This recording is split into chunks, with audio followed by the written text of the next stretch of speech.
What it do, and welcome back to the weekly wind down, your favorite chat show hosted by yours truly, Jer Bear, aka Jer Monster, aka the pop culture maven, aka an extra on the set of Grease Girl, because I am feeling the summer loving. Well, I say pre-summer loving because we got a couple days.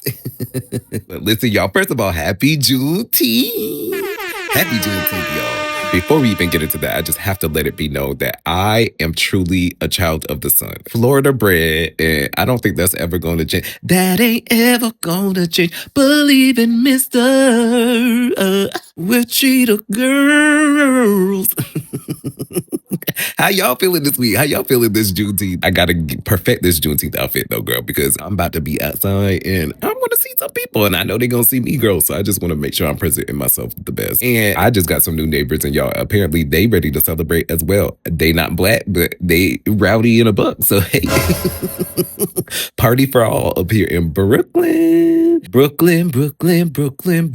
Yes, girl, I need to find me a LL Cool J, honey. Suave, smooth, sophisticated. Girl, what are you talking about? Girl, this is not Hinge.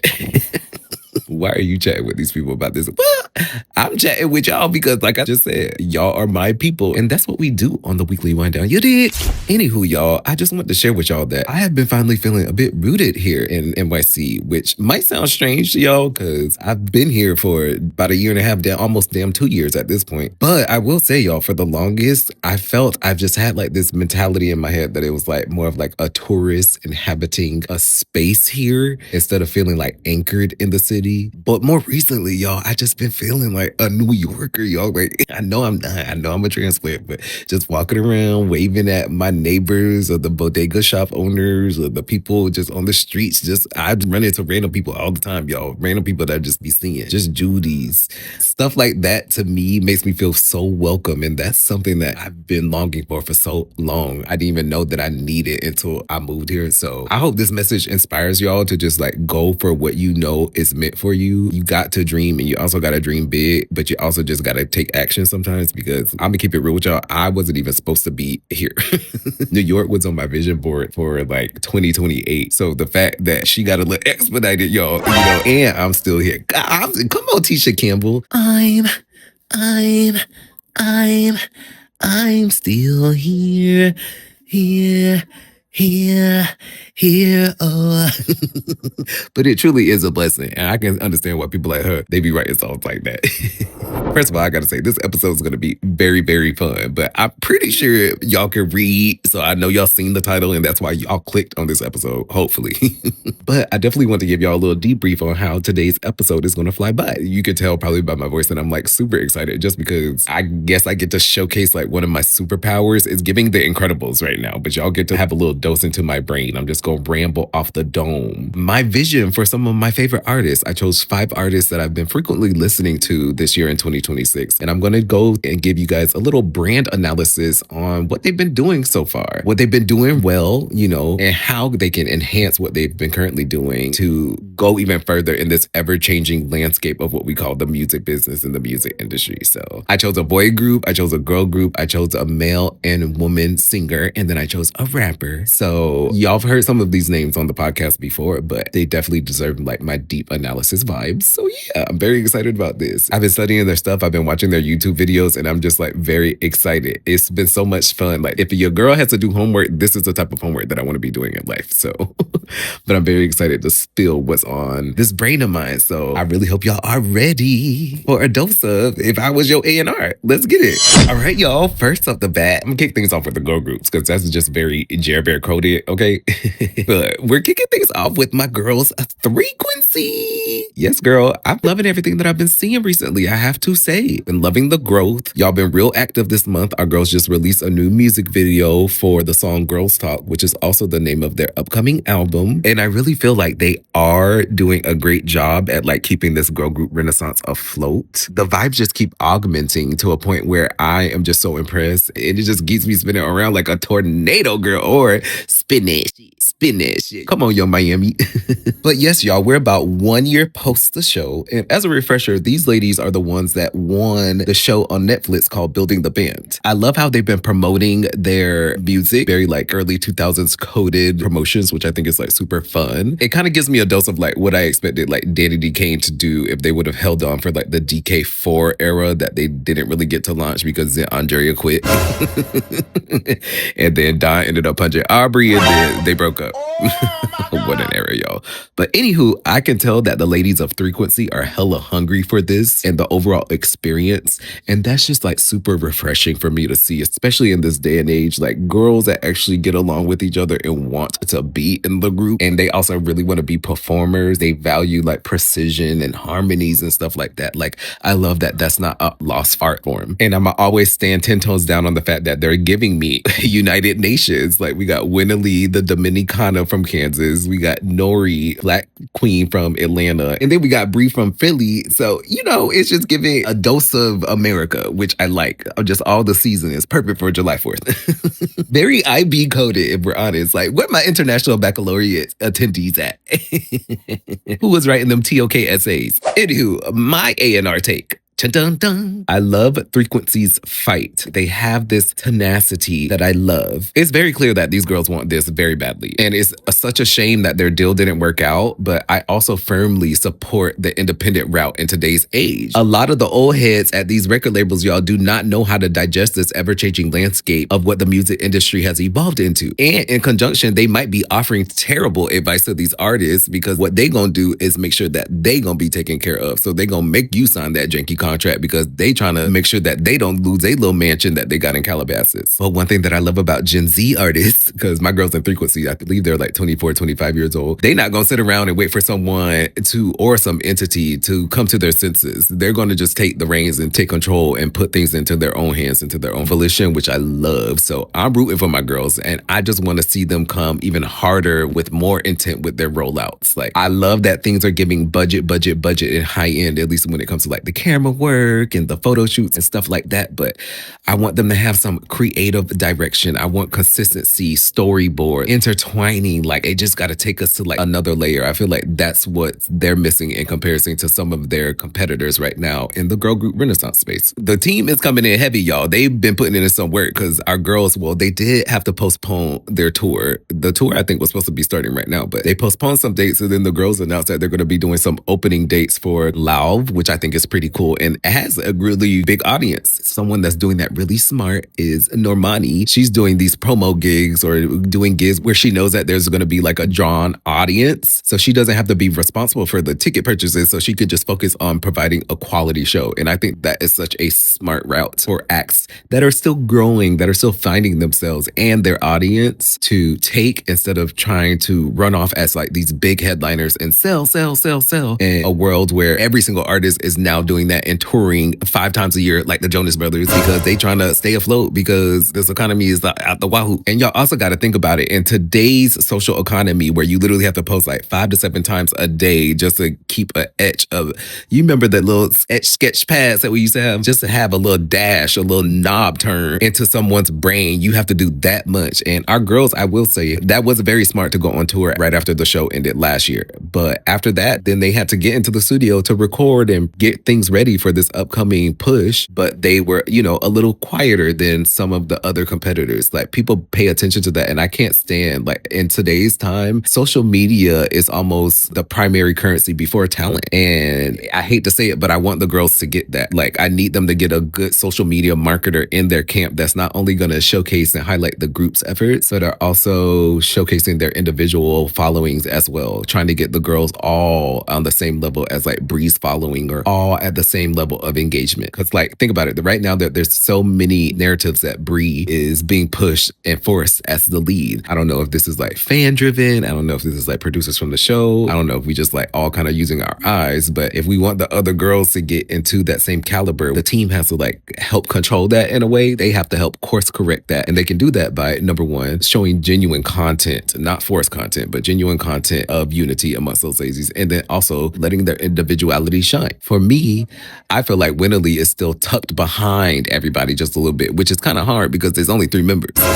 So for her to still not be able to be getting some of that spotlight for me and shine bright, just as bright as her sisters, like I need that moment for my girl. So we got to work on this. We got to work on their campaigns a little bit more just to open up the audiences to their personalities a bit more. And I think that's going to get them over the edge because she definitely deserves to receive that love. I also hope that we get some more vulnerability from these ladies in the upcoming music releases. For me, it's very clear Fifth Harmony were the queens of releasing like a commercial bop. But when it comes to some of my favorite songs from them, a song that I will forever cherish is a song called No Way that was actually co-written by Victoria Monet. It shows such a softer, more vulnerable side of the ladies in the group. And I hope that Frequency can give us that same type of dynamic. Of course, we all know that y'all can belt and y'all can run, but what about those like soft vocal inflections? Y'all need to get Babyface in the studio. He gonna be able to bring that out of y'all. But, you know, of course we gonna need the songs that are bops, that are playing at the parties, that are on, you know, the Forever 21 playlist that's gonna get everybody and ready and energized.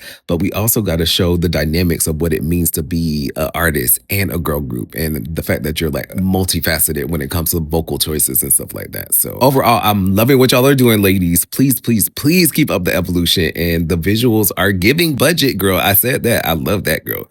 I love that y'all not coming out with no rinky-dink stuff, but please, please, please keep the faith with things. You know, you're independent. I think it's a smart choice. Just keep pouring out your heart into that music. And most of all, keep maximizing your connections. You know what I mean? Like now it's the time to experiment and collab and be doing little mukbang videos with the YouTubers and stuff like that. Just don't be afraid to get yourselves out there. You have a fresh start. So that comes with like fresh eyes, fresh mindset, fresh actions. You know what I mean? Get it, get it.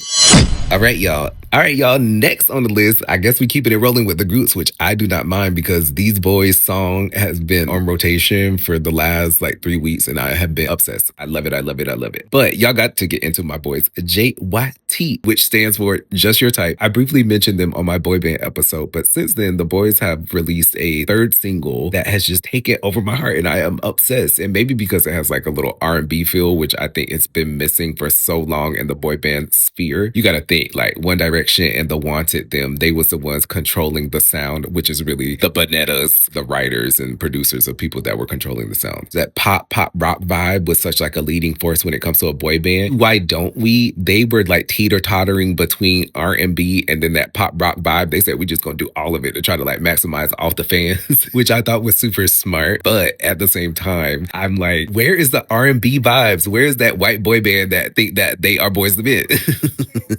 I.e. NLT, obviously NSYNC. So these boys are kind of like fulfilling that nostalgic vibe for me. But the song that has had me by a chokehold is called No Pressure. And I'm gonna be honest, like this is the song that sold me on this group. This is the song that made me like want to go watch some music videos more than once on YouTube. And I don't know, it's a dope song. Y'all definitely have to go check that out. But I also have to say, I have to point it out, they were showing out with the choreography in this video. The water scene, that might read cheesy for some, but the actual choreography that they were doing, I haven't seen a boy band like dance like this in such a long time. So this is very refreshing. They're definitely positioning themselves. They have the perfect lane to do, like I said, that NSYNC route, whereas Solidified is showing you like multicultural, etc. They're giving, let's just be NSYNC, which is perfect. America thrives off of nostalgia. So they have the perfect vibe to capture that teen market, you know, go up and do all the appearances on those shows, like A Good Morning America and all that. They got all the different elements that all the girls would want. It's perfect. I truly do think that there is a gap in the market for a band like this. However, when it comes to these groups that want to lean into R&B, y'all got to showcase the vocals and y'all got to showcase the live vocals. Y'all got to show that y'all can sing down, because I know y'all can. Like, what's that boy's? I think his name is Brian. He can sing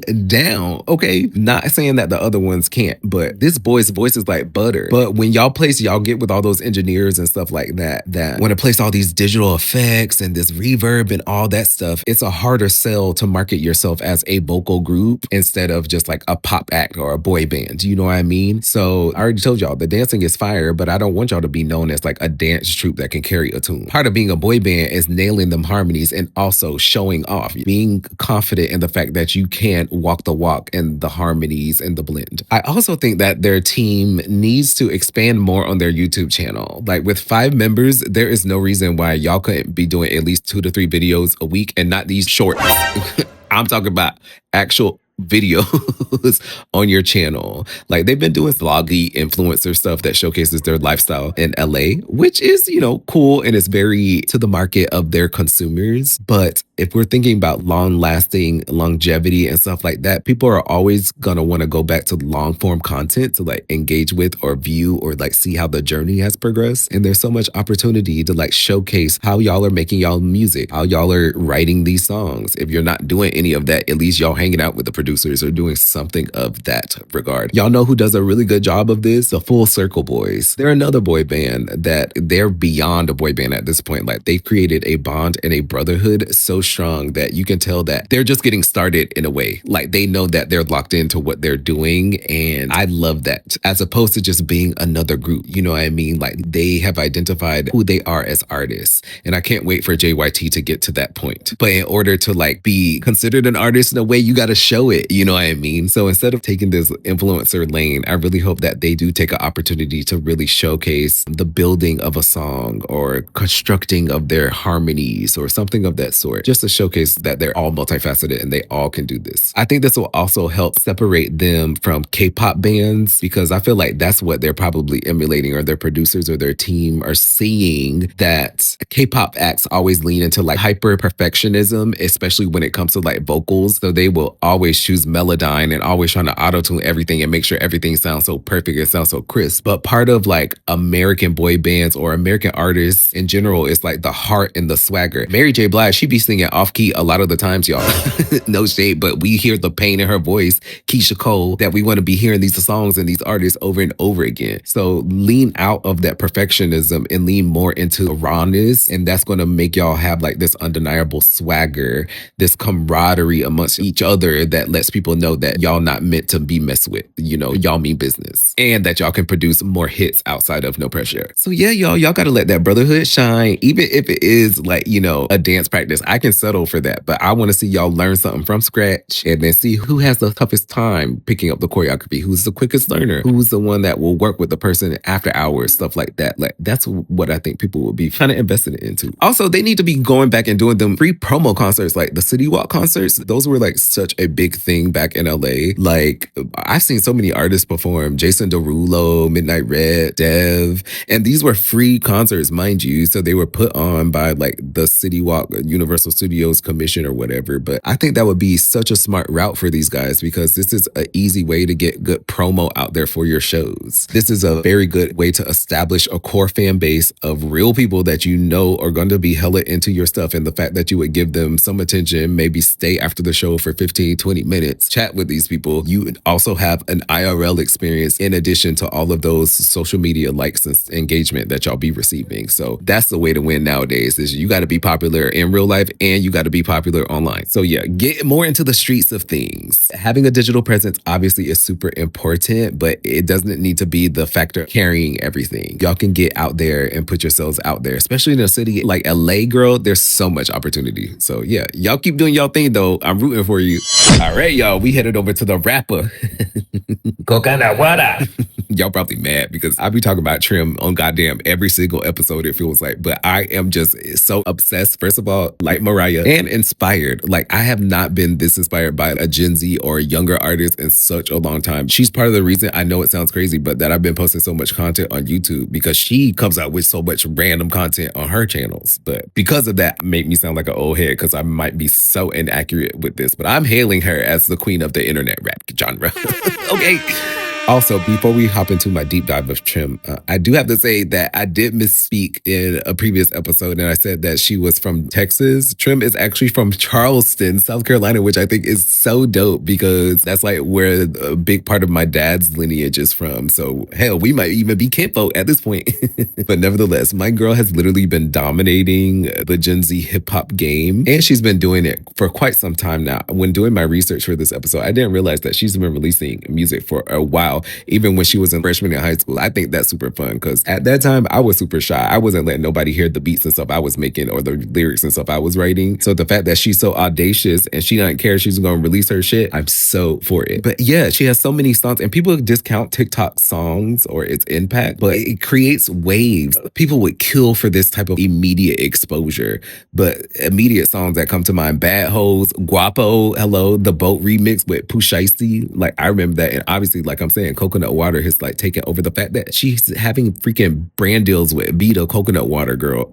What? At 19? Like, come on. Now, my A&R take, outside of Coconut Water being like such a viral sensation, it's her energy that I'm telling y'all, that's what I'm enamored by. The 90s updo, that hairstyle with the little swoop bang, the eclectic fashion, like, oof, it's just everything. Like, that's artistry to me. I think that's what separates her from being just like a copycat of Nicki Minaj. I feel like Sunshine Busy is more of a audio copycat than Trimm. It is very clear that Nicki has inspired both of these artists, but Trimm just gives me like almost blurb territory. Like she might be into anime or cartoons or something a little more unique or a little bit more deviant to the path of what a normal popular girl would be into. And that is what I love. She has a hint of underdog or a hint of like weirdo or nerd or something in her. And I want her to show a little bit more of that witty, quick sense of humor. Like I know she'd be hanging with a lot of streamers. So dive into that because there are people that also have to be quick with it on stream. You got to be able to read all the comments. You got to be able to engage with people. So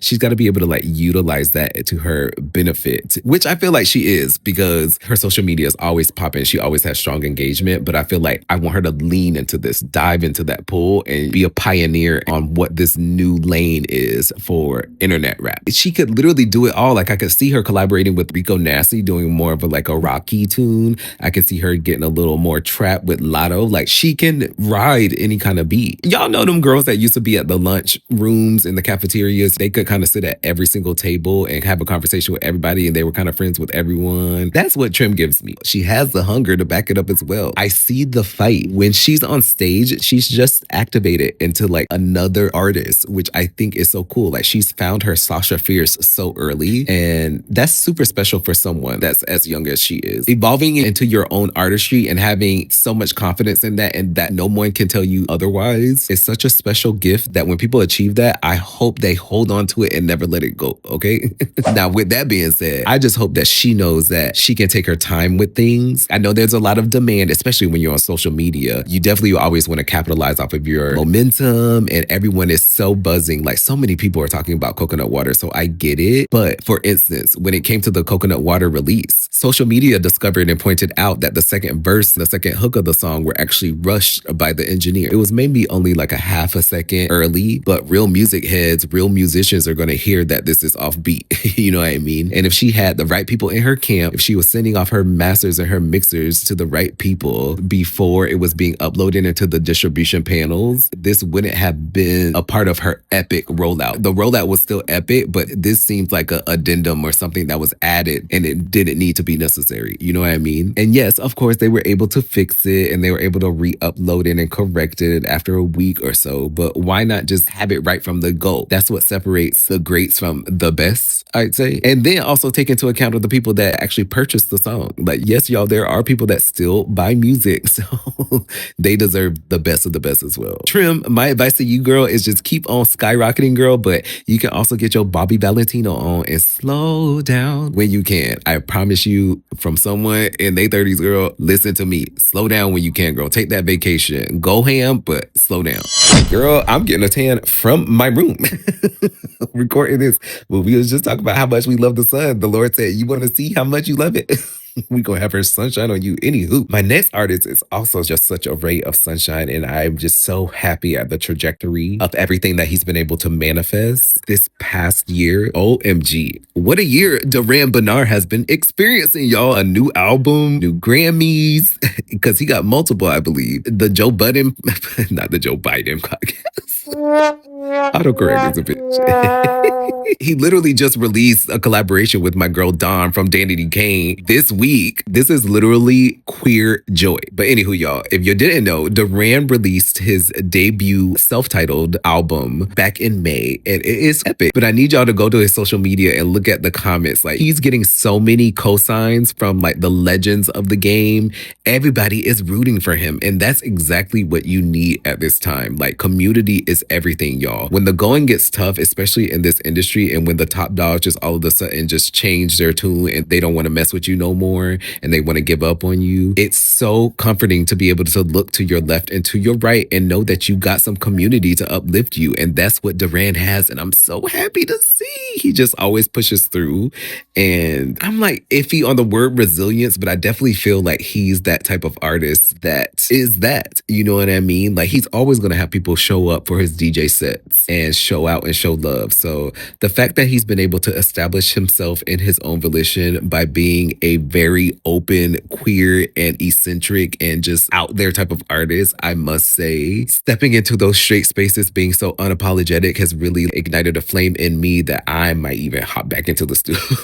Like, I'm just like, is the game ready finally? Can we accept this? Like, real artistry, real unapologeticness, just people just being them? Because if so, honey, let the games begin. But his overall essence is the goal of mine. You know what I mean? Literally not giving a about what people have to say about my wardrobe or my limp wrist or my deep voice, and just taking it for what it is and just moving along like the all-American rejects, girl. Like, we don't got that much longer on this planet. Okay, so are we gonna live, or are we gonna be worried about other people? And Durand is inspiring me to show me that it's okay to just live out loud. Now, everybody knows that Durand is like the definition of a slow burn. If y'all didn't know, Durand's dad was a part of like set design and production for a bunch of touring acts, like legends, y'all. So he's been on the road with his dad since 16. Durand has been privy to how this game works, and I think that's why he decided to go the slow and steady route, which we're going to talk about in a second. But in addition to that, he also was a background vocalist. Well, he currently is, because he does spot gigs for Erykah Badu, which I think is also super cool. So he's best friends with Ari Lennox. He's been uploading content since 2010. So he's one of those people, when I say you can't tell them nothing, you kind of can't, because they have everything. They've seen it all. They've been around every single person. They've done the forefront, the background, the production. Like, they know what it takes to be the star. So for him to be finally getting his recognition in 2026, although I'm so happy, I personally feel like it's just a little too late, a little too wrong, and I can't wait.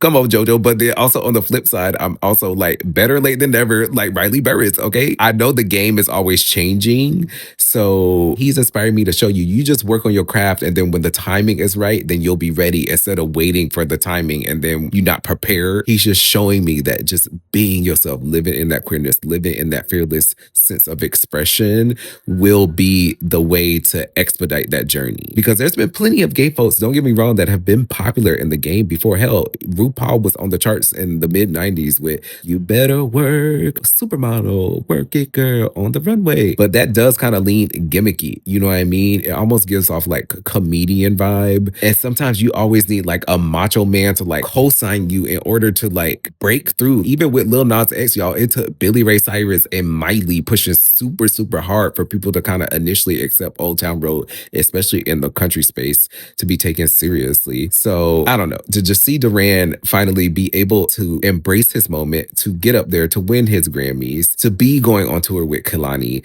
like, this is the ultimate vibe. My one request, I just want more visuals. I feel like there are certain songs that have been released ahead of the album's release that are not necessarily, I don't know if they were singles, but they're not giving me like they can captivate a mainstream audience the same way as songs like the song with Big Sean, "I Can't Give It To You." I love this song. "Call me when you need some time." Sometimes it's been on repeat like all week. That song could be played at all the skating rinks, at all the summer parties right now. We need a music video for that. We need a music video for the song with you and Khalid. It's just going to be able to showcase the whole picture of what Durand is. We already know him sonically. I can identify his voice. As soon as he starts singing, I can be like, oh, that's Durand Bernarr, which is great. But he's also such a performer. He's also so charismatic. So let that shine. His energy is almost old school in a way, which I do appreciate. And what do we appreciate most from old music videos? Platform boots and, you know, the dances and the corded microphones. You know what I mean? Like, he could literally, if I'm gonna keep it real with y'all, he could tap into that old head demographic, tap into the age demographic that loves to go to the Essence festivals and those jazz festivals. Like, those are the people that got also great spending power. They're gonna attend multiple dates of the City Winery tour. You know what I mean? So, like, if you're gonna lean into that matureness, like, let it blossom, let it be free. But one thing them people like, they love a visual. They love to see like who they're gravitating towards. And you can be eccentric. We had the Boy Georges and Prince, clearly. I don't know. I'm loving it, Durand, and just keep on doing what you're doing. The doors that he's opening up is kind of making me feel like I should have just stayed in the game if I would have waited 8, 9 more years. Girl, hell no. Never mind. Y'all know damn well I do not have the patience for that, girl. So, but it's so cool. I can live that dream through an artist like Durand, and that's what makes me so excited. All right, y'all. My final artist, this kind of makes me sad. I'm just having a ball, y'all. Like, if y'all could only just see, if I could just do this for my job, I will be doing this for my job. Mark my words, y'all. I'm going to be working for a music label. Y'all heard it here. But my boo, Zara Larsson. I guess I'm keeping on the theme of like the veteran closing out the show because, fun fact, I actually got to see Zara perform back in 2015 when she opened up for DNCE, girl. And she was killing it, but it was a shame that they had them on that little janky stage on the side of, where was it, the Staples Center, girl. And the weird thing was that they had hundreds of people like flocking towards them. There were people that wanted to see the show. So it definitely showed that, I just talked about this, how much the IRL presence is important. And she definitely had the IRL presence, so they should have gave her the main stage, girl. But that just goes to show y'all that Hollywood lifestyle, you know, that's what they do. That's what it's like over there. A few people that want to take control and call the shots and broadcast and stream to the whole world, project what they think the poster board should be. Meanwhile, the whole world gravitate towards something else. You know what I mean? Most of the time, they don't know what they're talking about. But sometimes I wish I'd known that prior to moving to Los Angeles. But anywho, y'all.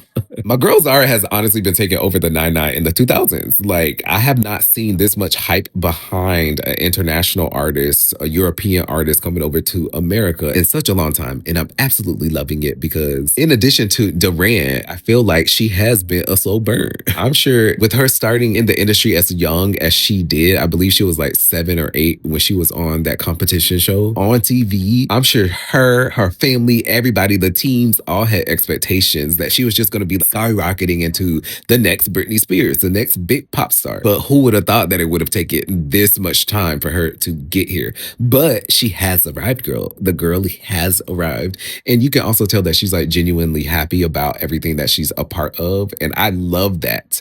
And one thing I also got to point out and give her props to is Zara is someone that's always going to stand 10 toes down on all the business in the world. Like, she is never afraid to call out Palestine girl, Chris Brown. Not that they're synonymous in any but you know, I mean, maybe they are, to be honest. Anyone else that has caused any kind of devastation to the nation, our girl is always going to speak her mind. And I also love an artist like that. Don't be afraid to speak your truth. And because you think you're going to lose some type of brand deal or lose some type of gig or tour or whatever, girl, that's going to book you more. You're going to get 10x that. It's going to be plentiful for you because that's what people want right now. They want that rawness. They want people that's going to stand on what they believe, not just be some gimmick. I also got to shout out the Midnight Summer rollout in particular, especially the remix album. It was such a vibe and it was also so smart.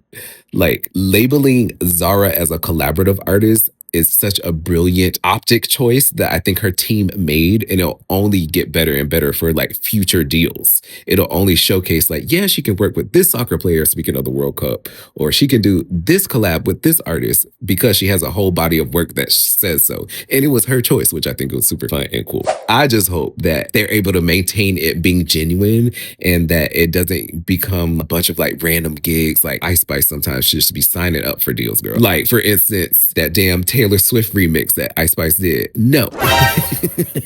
Y'all are a hot mess for hyping that up because y'all know good and well that was not given the way that y'all was gassing them up. You know what I mean? But anywho, my take, I feel like she needs to go ahead and just claim the international throne. I feel like there's a couple other girlies that are trying to take that throne, i.e. Miss Tyler. And I feel like for the longest, Zara has been the one that has been having the hardest time trying to break it here in America. She's been putting America on like this pedestal, and we don't really control the music landscape as much as we did in the past. So I know that she's she's probably a zillennial, and I'm not just saying that because her name starts with a Z, but she comes from the tail end of the people that like were into like the Destiny's Childs and stuff like that. So she's mimicking a lot of that, but she got to understand that she is in the new world and she is creating the new paradigm, girl. You can literally see what I'm saying being seen with all the music labels right now because all of them are like 50% K-pop. They're all doing mergers with all of these K-pop labels because the K-pop labels are the ones that got all the money. But what the American labels have is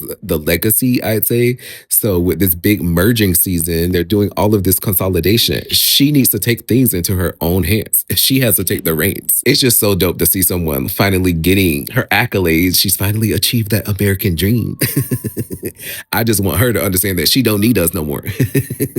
Like she can want to come to her over here, but she don't need us. You got to think about it, especially the sound that she's developed right now. She's so international. My girl could literally do a residency in like Ibiza. She could go to Greece. She could go to Morocco. She could go to South Africa, Tyler. She could go to Brazil. She could go back to her home country, Sweden. Right now, the girlies are eating Zara up. So I want her to take advantage of the whole international presence. She should have been right up there. She got a song with Shakira on that World Cup stage with Burna Boy. That is if we're going to spend money and the dollars on marketing or whatever, that's where I want to see her go in the second half of 2026 and in 2027. And more tours, of course. But again, that was very smart strategy, her opening up for Tate McRae. A lot of people said, why would she do that? And now look, y'all see, sometimes it pays to be the opening act. Sometimes it pays to pay your dues. And they had the nerve to put my girl in the Kaya Asylum when she can literally outsing the majority of the girls on the charts right now, if we want to keep it honest, you know? One last thing I think it would be fun for Zara to do. It is kind of international, but it's also like a nationalistic thing. I think it would be fun for her to do like a collaboration with other Swedish acts. Where is her joint EP with Robin? Or do like a Swedish telethon with like Ace of Base, ABBA, Tuvelu, Swedish House Mafia. I don't know. You rep y'all Swedish pride. Maybe some Swedish candy or snacks or food. I don't know. Make a Swedish festival. But I think that would be such a fun vibe because she could start marketing her. Like I remember when Pia Mia, she was a princess of Guam, girl. She had a homecoming and they had a parade and all this stuff too. I feel like Zara definitely should be able to capitalize off of that type of energy. So rep your country, girl, and go ahead and throw Money Long in as like the opening act. That would be a fun club tour. You got Zara with these upbeat ass songs, and then when people are tired or they want to get their drinks or sit down, girl, then Money Long can come on stage and do some ballads. Like, come on, tell me this is not a dynamic show. And they love each other as artists. I kid. But shout out to Zara, y'all. Y'all better go be supporting my girl. Go stream that older music because she got bops on bops that I feel like y'all ain't appreciating. Don't let me be yours. Anywho, y'all. I hope y'all enjoyed that episode. I hope y'all got a little dose, a little taste of what goes on in my brain. This is what I'm doing for artists every single day. I hear a song, I hear a hit. I'm ready to plan like the next 6 to 8 months of their career out. So yeah, these little labels, y'all better get ready, girl, because I'm about to come over there and take over all y'all. Y'all going to be wanting to sign to me one day. A girl can dream big, right? Nevertheless, go ahead and give your girl a 5-star rating. Go ahead and share this episode with a friend that you know loves to study pop culture, music, things of this nature. And yeah, girl, we've been shaking and moving. Go ahead and subscribe to that YouTube. Get into it. But with that being said, it's been your girl, Jim Bear, signing out of the Weekly Wind Down. And I'll check in with y'all next week. Holla.